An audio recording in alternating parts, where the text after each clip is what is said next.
오늘 하나님 말씀 사도행전 17장 16절에서 32절까지만 보겠습니다.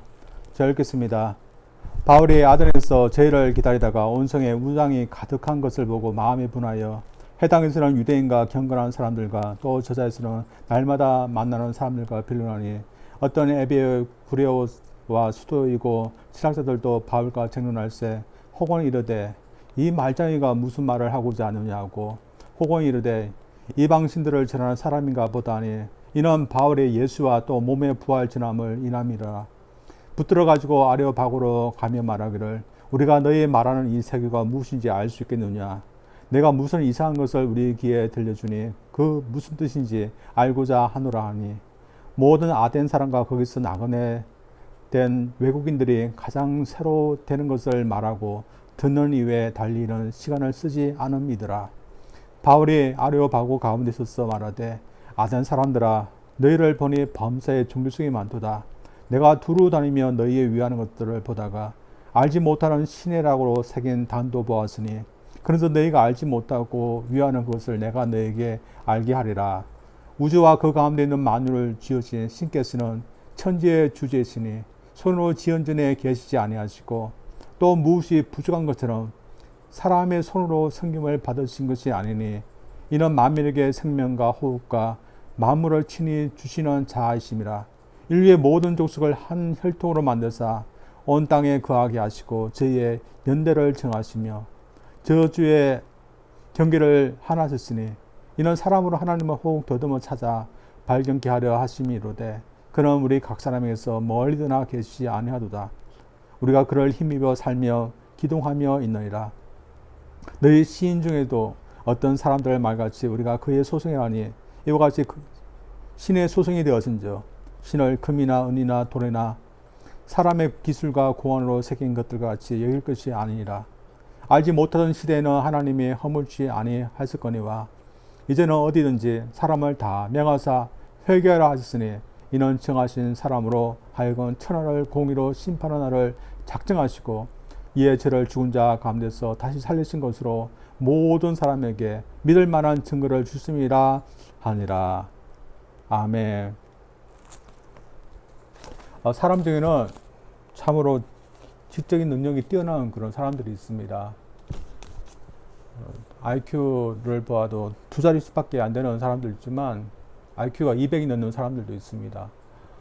이 IQ가 200이나 되는 사람들 보면 왜 이렇게 머리가 좋을까 그런 생각이 듭니다. 제가 한 번은 영국에 있는 옥스퍼드 대학을 조사한 적이 있습니다. 세계 최고의 대학이라 할 수 있는 그런 대학입니다. 이 대학에 들어가기가 얼마나 힘든지 모릅니다. 시험만 잘 봐서도 아니고 토론을 잘 해서 자신의 주장을 잘 논리적으로 할 수 있는 능력을 보여야지 들어갈 수 있는 대학입니다. 그래서 수업도 굉장히 까다롭습니다. 그냥 편하게 교수님이 강의해 주신 거 듣는 그런 게 아니라 1대1, 1대2로 교수님하고 직접적으로 토론식으로 수업하는 그런 것이었습니다. 이 대학에는 주로 토론을 많이 하게 했습니다. 그래서 영어를 못하는 그런 외국 학생들이 들어가면 얼마나 고생할지 뻔한 것입니다. 아무튼 이렇게 토론을 통해서 계속해서 학문을 추구하고 또한 지성을 추구하는 그런 대학입니다. 그래서 이 대학에는 이 세계에서 지성이 가장 뛰어난 사람들이 와서 공부하는 곳일 것입니다. 미국에도 그런 곳이 있지 않습니까? 하버드 대학과 모든 좋은 대학들, 또한 하와이도 하와이대를 같은 곳에서 많은 지성인들이 모여서 공부를 하고 있습니다. 이것은 오늘날 우리에게만 해당되는 일이 아닌 것 같습니다. 오래전부터 지성인들이 있어왔고 지성인들을 모여서 또한 같이 학문을 탐구하였습니다. 이 아덴이라는 곳도 그런 곳이었습니다.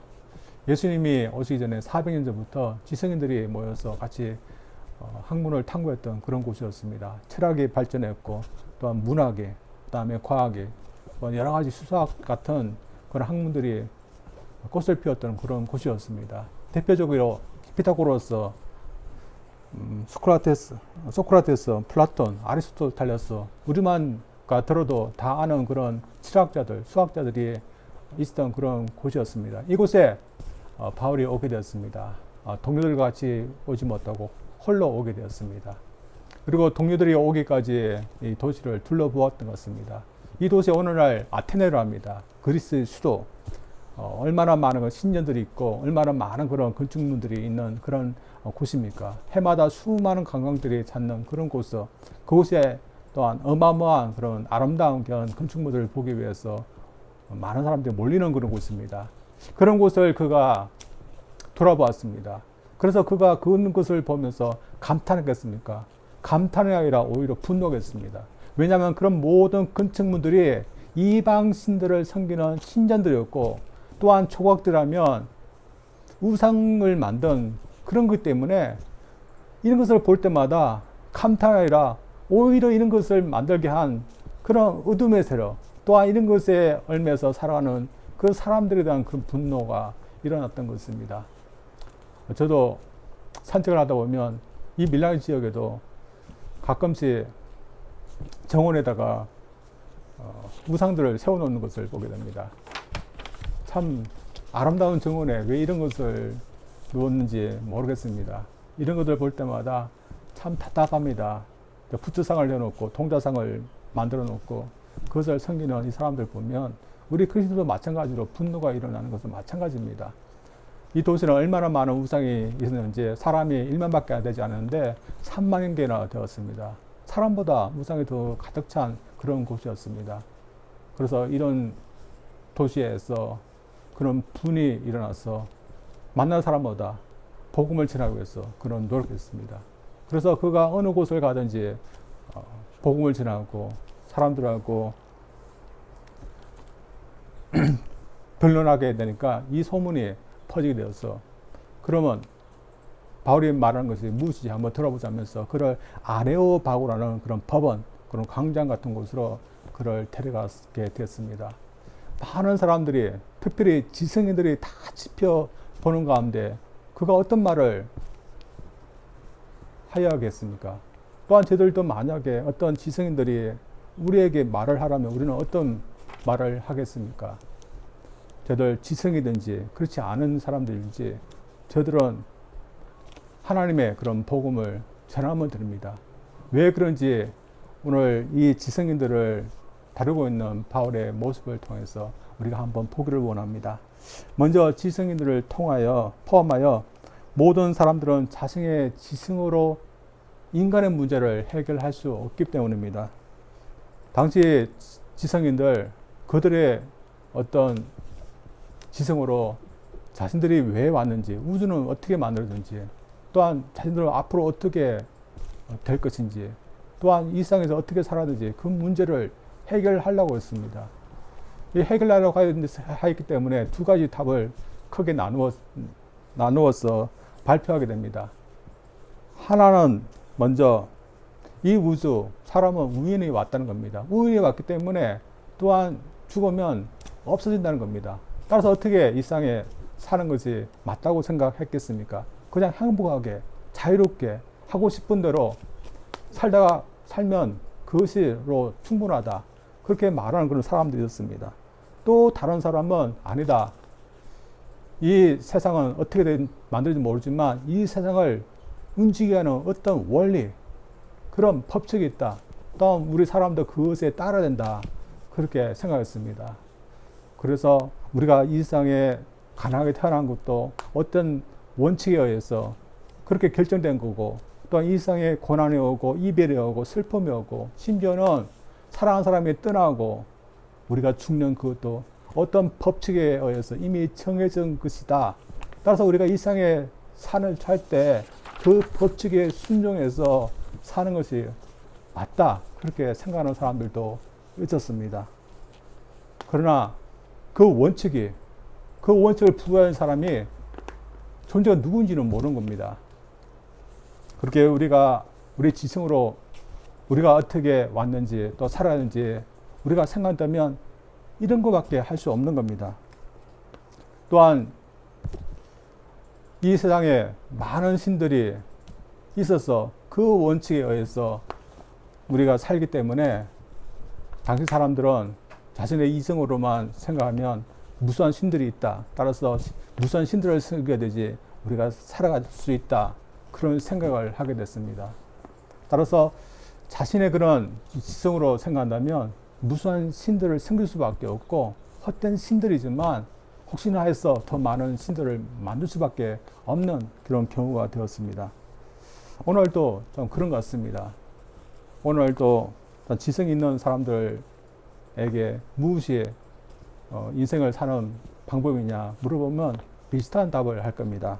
제가 항상 한 방송을 보는데 이 방송에도 보면 참 머리가 좋은 그런 사람이 나왔습니다. IQ가 240이 되는 사람이고 세계 IQ 순위를 보면 4위나 되는 그런 사람입니다. 그 사람은 IQ가 높은 그런 사람들과의 그런 교류를 하고 또한 클럽을 만들어서 그런 활동하는 건 사람인데 최근에는 무엇이 가장 우리 인생에 가장 중요한가 그것을 그 클럽에 있는 사람들과 나누게 되었답니다. 이 방송에 나왔던 사람들도 여러 대답을 한답니다. 우리 인생에 가장 무엇이 중요한가? 여러분 어떻게 대답하겠습니까? 그에 나온 사람은 본능이다. 본능대로 충실하게 사는 것이 가장 중요하다. 생명이다. 아니면 가장 내 행복을 위해서 사는 것이 가장 중요하다. 근데 그 클럽에서 사람들이 말하는 그런 대답은 우리의 생각에 떠오르는 거, 머릿속에 떠오르는 거, 그것이 지금 가장 내 순간 가장 중요한 거다. 그렇게 말을 했습니다. 여러분, 이 말이 어떻습니까? 맞을까요? 내 생각에 어떤 사업하고 싶은 생각, 그것이 가장 중요하다. 또 누구하고 사랑하고 싶다. 또한 자세 생각이 나다. 그것이 가장 중요하다. 그렇게 말하는데 가장 중요한 것은 내 머릿속에 떠오른 것이 아니라 하나님께서 나에게 말씀하신 것, 그것이 가장 중요하다고 믿습니다. 따라서 가장 지성 있는 사람도 우리 인생 어떻게 살아야 되는지 그것에 대답하면 제대로 대답을 못합니다. 이런 의미에서 당시 지성이 되었지만 그들 역시 부수한 것이 많았습니다. 먼저 창조주 하나님에 대해서 몰랐습니다. 그래서 그에 대해서 먼저 바울은 말합니다. 여러 신들을 자연의 신들 이 우주를 만든 것이 아니라 이 우주와 만물 인간까지도 만드신 하나님이 계시다. 그분이 창조주 하나님이다. 그렇게 말씀하였습니다. 또한 이 우주의 모호한 어떤 원리에 의해서 이 우주가 정해지고 또한 흘러간 것이 아니라 창조 하나님이 이 원리를 또한 부여하셨고 또한 사람에게는 호흡을 주어서 살게 하셨고 또한 얼마만큼 어디에서 살게 하시는 그런가 그런 것도 하나님께서 정해 주시다는 것입니다. 따라서 우리 인간은 누구를 섬기고 누구에 의해서 우리가 이렇게 살고 있는 것이겠습니까? 우리 인간은 모호한 어떤 것이 아니라 하나님, 인격적인 하나님에 의해서 우리는 이렇게 살고 있는 겁니다. 저는 믿기에 우리가 이 하와이 땅에 사는 것도 하나님께서 이곳에 가서 살도록 우리에게 어떤 은혜를 베풀 수 있고 또한 정해주기 때문에 이곳에 왔다고 생각합니다. 또한 우리가 지금 이 시대에 태어난 것도 하나님께서 정해주기 때문에 또 우리가 이 세상을 떠나는 것도 하나님께서 정해주는 그날에 갈 것이라고 믿습니다. 우리는 이런 기본적인 믿음이 있습니다. 그러나 우리 그리스도인 중에는 이 세상에 살아가는 것도 하나님의 정해준 것에 의해서 살아가는가 그것이 아니라 나의 어떤 뜻이 더 강하다고 생각하기 쉽습니다. 그래서 내가 뜻하기 때문에 지금 내가 이 하와이 땅에서 살고 있다. 내가 뜻하기 때문에 나의 배우자를 지금 만나서 내가 결혼 생활하고 있다. 내가 뜻하기 때문에 지금 나의 일을 하고 있다. 그렇게 생각하기 쉽습니다. 그러나 정말 그럴까요? 하나님께서 우리를 도와주지 않고 보여준다면 그렇지 못할 겁니다. 우리가 지금까지 살아왔던 것도 하나님께서 우리를 지켜주기 때문에 생명을 계속해 주기 때문에 우리가 살아온 것입니다. 여러분만 해도 어떻습니까? 죽을 수밖에 없는 그런 순간순간이 있었음을 여러분 다 아실 겁니다. 제 경우도 그렇지만 제가 아는 사역자도 그런 경우가 있답니다. 어린 시절에 친구들하고 여름철에 물놀이를 하게 하겠습니다. 물놀이를 한창 하는데 갑자기 발에 쥐가 나는 겁니다. 마비가 된 겁니다. 그리고 그 주위에 친구들이 없었던 것 같습니다. 그리고 깊은 물이었던 것 같습니다. 그래서 어떻게 됐습니까? 그러니까 물에 깔아앉게 됐습니다. 헤엄도 못 치고. 깔아앉으면서 물도 많이 마시고, 코로도 물로 들어가고, 이제는 다 죽었구나. 그럴 때였습니다. 근데 갑자기 다리 마비된 것이 풀려지고, 물 위로 그가 다시 헤엄쳐 올라올 수 있게 되었답니다. 이 사역자분은 어르시지만 내가 이렇게 살게 된 거 하나님께서 나를 살려주셨기 때문에 내가 이렇게 살게 되었다. 그렇게 간증합니다. 우리도 그런 간증을 하며 살 줄 믿습니다. 저의 경우도 죽을 수밖에 없었던 그런 경우가 있었습니다. 그러나 하나님께서 나에게 생명을 주셨기 때문에 아직 때가 되지 않았다. 그렇기 때문에 제가 지금까지 살아오고 오고 도와주기 때문에 그렇게 산다고 믿습니다. 이것은 지성인들도 마찬가지일 것입니다. 그래서 지성인들이라고 해서 알려주지 않아도 다 알고 또한 우리가 전해주지 않아도 다 안다. 그런 것은 아니라는 것을 오늘 본 말씀에 우리에게 말씀해주고 있습니다. 복음을 듣지 못하면 창조자 하나님이 누군지 모릅니다. 복음을 듣지 못하면 하나님께서 우리에게 정해진 시간, 그 시간에 의해서 우리가 살아가고 있다는 것도 모르면서 사는 것입니다. 이것은 모든 사람들 다 그렇습니다. 우리의 지성으로만 우리는 하나님을 찾을 수 있고 또한 우리가 어떻게 살았는지 알 수 없는 그런 존재가 됩니다. 따라서 우리가 어떤 사람을 만날지 저 사람이 과연 창조 하나님을 알고 있는가? 하나님께서 우리에게 시간을 주기 때문에 그 시간 때문에 살고 있는가?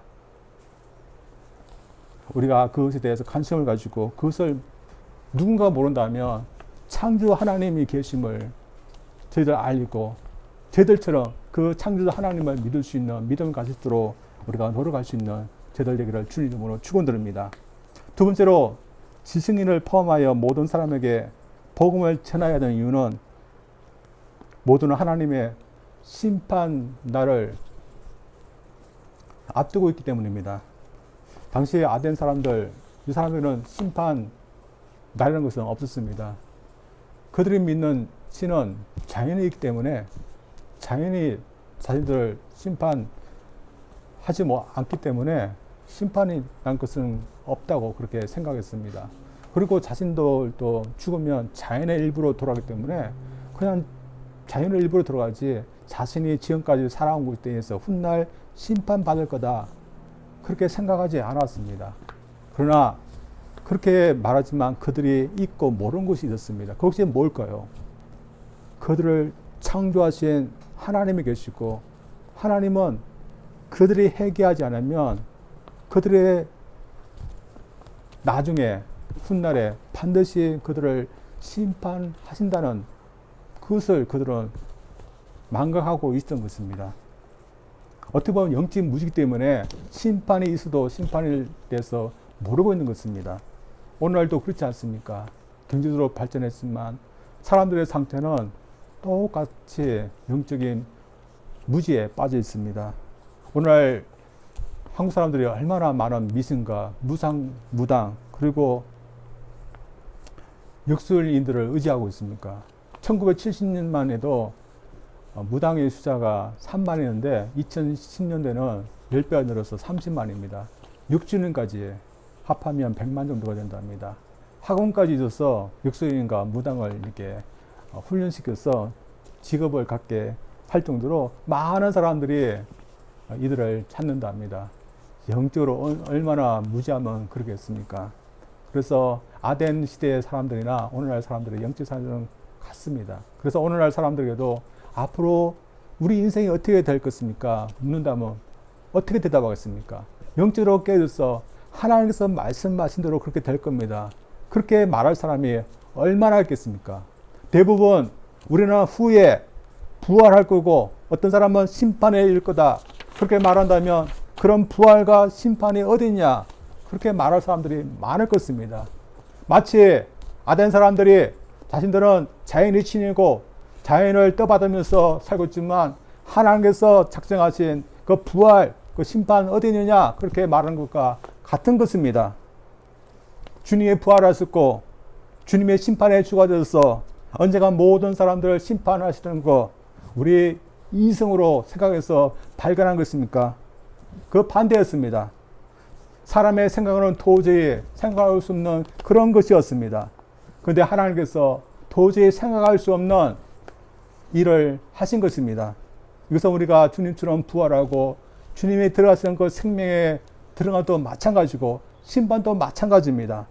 그래서 이런 것들을 생각하면 우리 이성과 이성으로는 이해할 수 없는 것입니다. 따라서 자신의 지식만 믿고 하나님의 계시를 무시하면 영적인 무지에 빠질 수밖에 없는 겁니다. 그러나 우리는 이런 일이 있을지라도 부활을 소망하고 또한 심판에 이르지 않도록 회개하고 돌이키는 삶을 살려고 합니다. 왜 그럴까요? 우리는 이런 것을 알기 때문입니다. 또한 이런 것을 믿을 수 있는 영적인 그런 암과 또한 믿음이 있기 때문입니다. 그러나 많은 사람들이 이런 믿음과 또한 암이 있을까요? 그리스도조차도 이런 믿음과 암이 없을지도 모릅니다. 그래서 확실한 실제를 믿지 못하고 있지도 않는 사람이 고안에는 그것을 의지하고 믿는 그런 그리스도들도 있을 수 있는 겁니다. 사실 그런 분들이 있습니다. 그럴 수 있지만 사주 좋아하고 관상 좋아하는 그런 분들 있습니다. 그리고 그리스도이지만 지금까지도 불교가 또한 유교와 또한 미신이 말한 것이 마치 사실인 것처럼 그것을 믿는 분들이 있습니다. 또한 그리스도이지만 세상 사람들처럼 이 세상에 사는 목적이 무엇인가? 그것은 행복이다. 그것은 건강하게 사는 것이다. 그것은 마음껏 내가 하고 싶은 대로 사는 거다. 그렇게 생각하며 사는 분들이 아직까지 있을 수 있습니다. 그러나 그리스도는 그렇지 말아야 됩니다. 왜냐하면 우리가 알고 있는 세계는 그런 실제가 아니기 때문입니다. 이것은 사울 바울도 마찬가지입니다. 이 세상에 자신의 이성만을 지성만을 믿고 사는 사람들에게 담대하게 그들에게 실제하는 것이 무엇인가, 그들이 참으로 믿고 또 알아야 될 실제가 무엇인지 담대하게 말했습니다. 이 부분 29절에서 31절 제가 읽어보겠습니다. 이와 같이 하나님의 소생이 되었은저 하나님을 금이나 음이나 돌이다 사람의 기술과 구원으로 새긴 것들과 같이 여길 것이 아니라 알지 못하던 시대에는 하나님이 간과하셨거니와 이제는 어디든지 사람에게 다 명하사 해가라 하셨으니 이는 정하신 사람으로 하여금 천하를 공의로 심판할 날을 작정하시고 이에 그를 죽은 자 가운데서 다시 살리신 것으로 모든 사람에게 믿을 만한 증거를 주셨습니다 하니라. 바울은 무엇이 실제인지 아는 사람이었습니다. 하나님이 창조주시라는 것, 또 하나님이 당신의 아들 주님을 구세주로 세우고 모든 사람들의 심판의 주로 세웠다는 것, 따라서 주님이 모든 사람들을 심판하실 것이란 것, 분명한 실제라는 것, 그는 알고 있었습니다. 그래서 이런 것이 있기 때문에 반드시 우상 숭배 같은 것에서 회개해야 된다. 그렇게 그는 담대하게 말했습니다. 저희들도 바울에게 확실했던 실제, 우리에게도 확실한 실제로 저희들 믿어지기를 원합니다. 그래서 영적으로 잘 모르는 사람들에게 실제 그것이 무엇인가 저희들 가르쳐 주기를 원합니다. 많은 사람들이 미신이 말한 거 실제로 알고 있습니다. 이 세상을 떠나면 그것으로 끝나다. 죽으면 끝난다. 그것이 실제라고 많은 사람이 알고 있습니다. 그래서 이 세상에서 먹고 마시고 행복하게 사는 것만이 또한 실제다. 그렇게 많은 사람들이 있지만 우리는 그런 것이 아니라 우리가 주님을 믿고 주님을 따르면 언젠가 영생이 있고 부활이 있고 천국이 있다는 것, 그것이 실제임을 저들이 가르치기를 원합니다. 또한 주를 위해서 추구하고 주님을 위해서 또한 우리가 나 자신을 낮추면서 봉사하면서 섬기는 이 삶이 참 남는 그런 실제라는 거 저들 가르치기를 원합니다. 또한 무슨 실제지만 그렇지 않고 회개하지 않으면 반드시 심판의 날이 있을 거라는 그것도 실제라는 거 저들 가르치기를 원합니다. 그래서 준비하시도록 저들 하시기를 원합니다. 옛날 서울 한 교회에 열심히 있는 한 청년이 있었습니다. 교회 청년의 총무 역할을 할 정도로 교회 열심히 했던 그런 청년이었고 어머니 역시 열심으로 충성했던 그런 분이었습니다. 근데 이 청년이 어느 날부터인가 교회에 잘 나오지 않는 겁니다. 알고 보니까 무당 조카 딸을 사귀게 되었습니다. 그로 인해서 교회가 점점 멀어진 것입니다. 그 정도였던 목사님이 찾아가서 하필은 왜 무당 조카 딸과 사귀냐 하면서 조심하라고 이렇게 권면해 줬습니다. 그때 이 청년이 걱정할 거 없습니다. 제가 이 자매를 믿음으로 인도할 겁니다. 걱정하지 마세요. 그렇게 했습니다. 근데 그의 말대로 했을까요? 점점 믿음으로서 멀어지고 나중에는 결혼까지 생각하니까 그 무당 그 집안에서 자신의 딸과 결혼하려면 교회도 나가지 말고 어머니도 교회 나오지 말아야 된다. 그 결혼 조건을 세우니까 교회 나가지 않고 어머니도 교회 나오지 못하도록 이게 방해를 했습니다. 그리고 결혼을 했던 것 같습니다. 그리고 어느 날 청년의 집안에 좋지 않은 일이 나니까 무당의 말을 듣겠습니다. 무당이 뭐라고 했겠습니까? 구슬 해야 된다. 그렇게 했습니다. 근데 이 청년이 겁도 없이 이게 구슬 준비했습니다. 그리고 무당이 와서 구슬하는 날이 되었습니다. 이 날 이 청년이 어떻게 되었겠습니까? 한참 무당이 구슬하면서 그도 그 옆에서 굿에 찬성하면서 뭐 귀신이 어떤 에게 기도를 하고 있었을 겁니다. 그리고 속으로는 내가 하나님을 버리고 이렇게 굿을 해도 하나님께서 뭘 할 수 있을까 그런 생각을 했을 것입니다. 그러나 그날 그가 갑자기 억하면서 쓰러지는 것입니다. 그리고 다시 일어나지 못하고 영영이 세상을 떠나게 됐답니다. 누가 그렇게 한 것일까요? 우리는 하나님이 그렇게 하셨다고 믿습니다. 하나님을 어신 여겼던 이 청년, 하나님께서 심판하신 것입니다. 자신은 하나님을 버리고 구슬하여도 어떤 일을 해도 하나님께서 심판하지 않을 거라 생각했지만 하나님은 실제적으로 그를 심판했습니다. 그래서 하나님께서 심판하시는 것 실제였습니다. 이것은 앞으로도 마찬가지일 거라고 믿습니다. 사람들은 하나님께서 뭘 우리를 심판할 건가? 예수님께서 우리를 뭘 심판할 건가? 그렇게 비웃지만 하나님께 회개하지 않는 그런 사람들은 분명히 이것이 심판받는 것이 실제라는 것을 보게 될 것입니다. 따라서 우리가 이렇게 되지 않도록 우리가 준비해야 될 겁니다. 따라서 오늘 본문이 우리에게 뭘 말하고 있습니까? 지성인도 다르지 않다는 겁니다. 바울은 아덴 사람들이 지성이라고 해서 다른 곳과 다르게 설교를 한 것이 아니라 지성이지만 그들은 하나님 대해서 모르는 사람들이기 때문에 다르게 설교했던 것입니다. 따라서 가장 기초적인 하나님께서 이 온 만물을 창조하신 창조주시란 것, 또한 주님이 어떤 분이시란 것, 또한 주님께서 어떻게 이 세상을 심판하시랄 것, 그 모든 것을 차근차근히 설명했던 것입니다. 오늘날 우리의 지성보다도 하나님의 말씀 앞에 겸손하기를 원합니다. 그리고 모든 사람들은 다 하나님의 복음을 들어야 될 그런 죄인이며 또한 영적으로 무지한 그런 사람들이라는 것을 저를 믿기를 원합니다.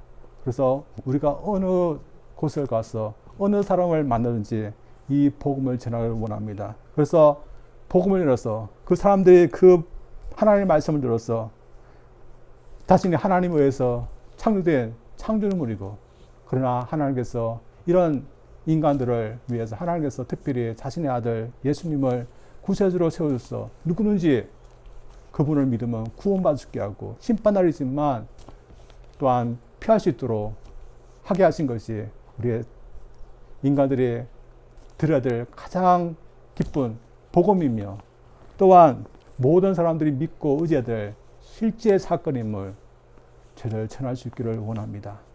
그래서 자신의 지성에 의해서 실제가 아닌 것을 믿고 또한 의지하려는 이 세상 속에서 하나님의 그 말씀, 실제로 이루어질 그 말씀을 전할 수 있는 저들 되기를 주님 이름으로 축원드립니다.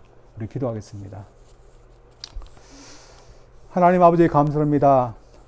우리 인간이 지혜로운 사람들이고 지성이 있다 할지라도 우리 인간의 그런 제어에서 어두워진 우리 이성, 지성을 갖고서는 하나님도 알지 못하고 또 하나님께서 베푸신 구원의 길에도 우리 찾지 못하는 경우가 있음을 고백합니다.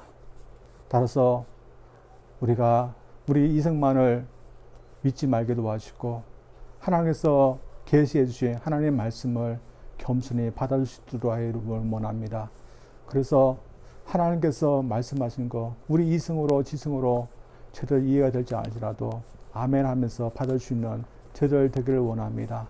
그래서 하나님께서 창조주이라고 저에게 말씀대 하나님이 우리를 만드신 창조주임을 믿게 도와주시고 또한 주님을 우리의 구세주로 세우시고 또 그분을 통해서 우리가 구원받을 수 있다고 말씀할 때 주님을 영접할 수 있는 그런 믿음을 주시고 또한 주님이 언젠가 우리 모든 사람의 행한대로 심판할 수 있는 그런 금슬 가시는 분으로 오신다는 것을 저희들 또한 받아들여서 그것을 준비할 수 있는 저희들 되게 하여 주시옵소서. 감사합니다. 예수님 이름으로 기도합니다. 아멘.